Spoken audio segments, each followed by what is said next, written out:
7 सितंबर 2025 को भारत सहित पूरी दुनिया में साल का अंतिम और विशाल चंद्र ग्रहण देखा जा रहा है। यह खगोलीय घटना पूर्ण चंद्र ग्रहण है, जिसे ब्लड मून भी कहा जाता है, क्योंकि ग्रहण के समय चांद लाल और नारंगी रंग का दिखाई देता है। ग्रहण का आरंभ भारत में रात 9:58 होगा और इसका प्रमुख काल 11:41 रात में होगा, जबकि समाप्ति 1:26 पर 8 सितंबर को तड़के होगी। यह चंद्र ग्रहण Bharat, Asia, Africa, Australia, New Zealand, Europe और अमेरिका के कुछ हिस्सों में स्पष्ट रूप से दिखाई देगा। दुनिया भर में इस चंद्र ग्रहण को लगभग 85% आबादी देख सकेगी। भारत के सभी बड़े शहरों दिल्ली, मुंबई, कोलकाता, चेन्नई, बेंगलुरु और हैदराबाद में यह पूरी तरह देखा जा सकेगा। धार्मिक और वैज्ञानिक महत्व के कारण यह ग्रहण और भी खास है। सूतक काल ग्रहण से 9 घंटे पहले यानी दोपहर करीब 1 बजे से शुरू हो जाएगा। इस दौरान मंदिरों के कपाट बंद रहते हैं और भोजन, शुभ कार्य, देवी देवताओं के स्पर्श पर रोक रहती है। चंद्र ग्रहण के बाद सितंबर में एक सूर्य ग्रहण भी लगेगा, लेकिन वह भारत में नहीं दिखेगा। ग्रहण लाइव देखने के लिए टाइम एंड डेट नासा व इसरो के प्लेटफॉर्म पर इस्तेमाल किए जा सकते हैं। वैज्ञानिकों के मुताबिक यह 2022 के बाद सबसे लंबा पूर्ण चंद्र ग्रहण है। यह चंद्र ग्रहण वैज्ञानिकों, ज्योतिषाचार्यों और आम लोगों के लिए बहुत ही रोमांचक पल है और इसकी वैश्विक दृश्यता इसे एक अद्वितीय खगोलीय घटना बनाती है। एशिया के कई देश, चीन, जापान, थाईलैंड में भी यह ग्रहण पूर्ण रूप से दिखाई देगा। जैसे बीजिंग में रात 1:30 से 2:52 तक दिखाई देगा। ऑस्ट्रेलिया में, खासकर पश्चिमी ऑस्ट्रेलिया में, सुबह 1:30 से 2:52 तक। अफ्रीका में कैरो, जोहान्सबर्ग, नैरोबी जैसे शहरों में रात 7:30 बजे यह ग्रहण दिखाई देगा।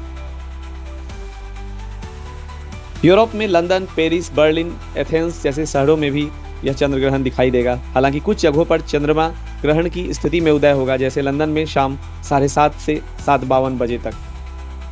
न्यूजीलैंड में ग्रहण की आंशिक या समाप्ति की स्थिति दिखाई देगी। अमेरिका के अधिकांश हिस्सों में यह ग्रहण दिखाई नहीं देगा, लेकिन वहां लाइव स्ट्रीमिंग के माध्यम से यह ग्रहण देखा जाएगा।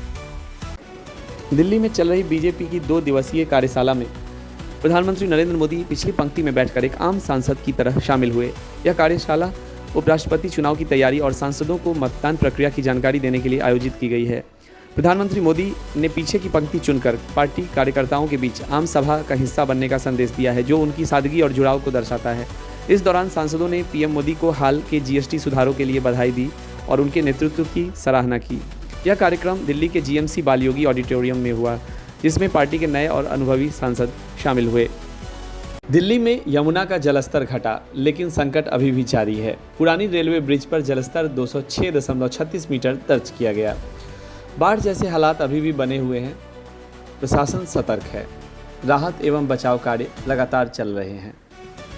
हजारों लोग सुरक्षित स्थानों पर पहुंचाए गए। भारतीय वायुसेना ने जम्मू कश्मीर की आपदा में जगह जगह राहत पहुंचाई। पश्चिमी एयर कमांड ने एयर ड्रॉप्स के जरिए हजारों परिवारों की मदद पहुंचाई। हिमाचल के कई गांव अभी भी बाढ़ व भूस्खलन से प्रभावित हैं।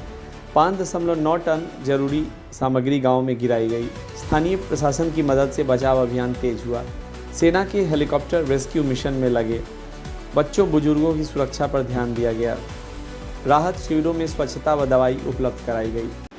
रूसी वैज्ञानिकों ने mRNA तकनीक पर आधारित कैंसर वैक्सीन पेश की है, जो अब इस्तेमाल के लिए तैयार है। यह वैक्सीन मरीजों के व्यक्तिगत ट्यूमर के जीन अनुसार बनाई जाती है और इसमें आर्टिफिशियल इंटेलिजेंस की मदद से हर मरीज के लिए खास मॉलिक्यूलर ब्लूप्रिंट तैयार किया जाता है। यह वैक्सीन ट्यूमर के आकार को कम करने और वृद्धि को धीमा करने में 60 से 80% तक प्रभावी साबित हुई है और बार बार इस्तेमाल के लिए भी सुरक्षित है। यह वैक्सीन विशेष तौर पर मेलानोमा यानी स्किन कैंसर के इलाज के लिए डिज़ाइन की गई है और रूस के गामालिया रिसर्च सेंटर ने इसे विकसित किया है। रोगियों पर क्लिनिकल ट्रायल सितंबर-अक्टूबर 2025 में शुरू किए जाने की उम्मीद है। बॉलीवुड फिल्म सैयारा ने 50 दिन पूरे कर लिए हैं। यह फिल्म 18 जुलाई 2025 को रिलीज हुई थी और आहान पांडे और अनीत पड्डा मुख्य भूमिका में हैं।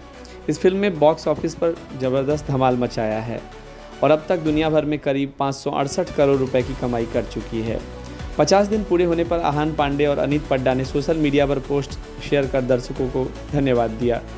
दोनों ने इस फिल्म के जरिए बॉलीवुड में डेब्यू किया है और उनकी रोमांटिक केमिस्ट्री को दर्शकों ने खासा पसंद किया है। फिल्म अभी भी थिएटर में चल रही है और अब धीरे धीरे अपनी कमाई बढ़ा रही है। सैयारा यशराज फिल्म्स के बैनर तले बनी है और मोहित सूरी के निर्देशन में बनी इस फिल्म ने कई बड़े सितारों की फिल्मों को भी बॉक्स ऑफिस कलेक्शन में पीछे छोड़ दिया है।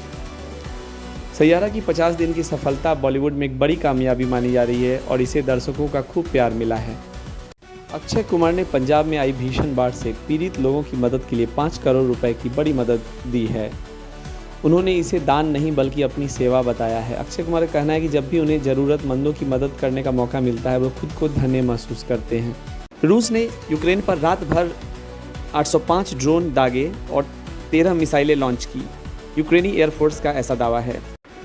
मुंबई पुलिस की आर्थिक अपराध शाखा EOW ने बॉलीवुड अभिनेत्री शिल्पा शेट्टी और उनके पति राज कुंद्रा के खिलाफ 60.4 करोड़ रुपए की धोखाधड़ी के मामले में नया लुकआउट नोटिस जारी किया है। इस नोटिस का उद्देश्य उनके विदेश जाने की आशंका को देखते हुए जांच को बिना किसी रुकावट के पूरा करना है। शिकायतकर्ता व्यवसायी दीपक कोठारी का आरोप है कि शिल्पा और राज कुंद्रा ने 2015 से 2023 के बीच उनके निवेश को बिजनेस विस्तार के नाम पर लिया, लेकिन उस राशि का इस्तेमाल निजी खर्चों के लिए किया। Company best deal television private limited के जरिए उन्होंने इस निवेश को टैक्स बचाने के लिए लोन के बजाय निवेश के रूप में दिखाया। पुलिस ने दोनों के ट्रैवल रिकॉर्ड और वित्तीय लेन देन की जांच जारी रखी है और लुकआउट नोटिस के तहत वे अब भारत से बाहर नहीं जा सकते। इस मामले में दोनों पहले आरोपों को खारिज कर चुके हैं। इस लुकआउट नोटिस के बाद शिल्पा शेट्टी और राज कुंद्रा की मुसीबतें बढ़ गई हैं और जांच तेजी से आगे बढ़ेगी। Hollywood film the conjuring 4 last rites ने भारत में अपने पहले दिन 17.5 करोड़ रुपए की कमाई की है। इस सीरीज की अब तक की यह सबसे बड़ी ओपनिंग है और 2025 में भारत में रिलीज हुई सबसे बड़ी हॉलीवुड ओपनिंग मानी जा रही है। फिल्म ने दूसरे दिन भी लगभग 17.5 करोड़ रुपए कमाए, जिससे 2 दिन का कुल कलेक्शन 35 करोड़ के करीब पहुंच गया है।